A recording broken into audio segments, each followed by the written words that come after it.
ঝগড়াটা যাই করো, বাইরে নাকি সবসময় আমাদেরকে সেজে গুজে হাতে হাত ধরে ঘুরতে হবে। Keep the third person away always.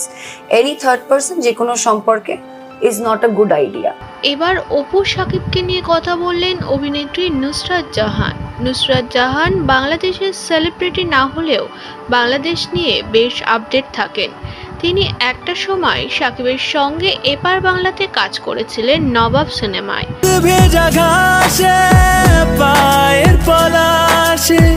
তারপর রিসেন্টলি তাকে দেখা যায় বরবাদ সিনেমাতে আইটেম সঙ্গে। শাকিবের সঙ্গে সুসম্পর্ক তার।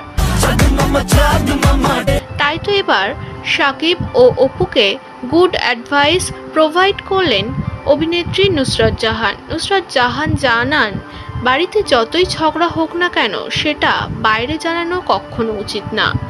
আজ অপু আর শাকিবের ঝগড়াটা যদি বাইরে না জানতো, আজ অপু ও শাকিবের ঝগড়াটা যদি বাইরে না আসতো, তাহলে থার্ড পার্সন কখনোই তাদের সম্পর্কের ভেতরে ঢুকতো না।